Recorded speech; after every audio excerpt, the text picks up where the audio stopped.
Namun margina urang diparentah kudu sholat cek sebagian datarana nyata awalu mayunasabu yaumal kiamati as-sholat. Jadi pang awal-awal nak nyata kedina poe kiamat dihisab nyata lebih bintang di sholat. Eta pang awal-awalna dihisab dina poe kiamat nyata sholat. Cek sebagian hadis anu seje lamun beres sholatna bakal beres sakabeh amal-amal anu sejena.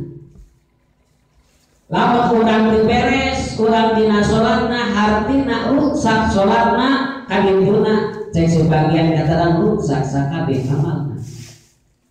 Nu jadi sabab as-sholatu imaduddin. Ari sholat teh eta mangrupakeun tihanna agama. Man aqamaha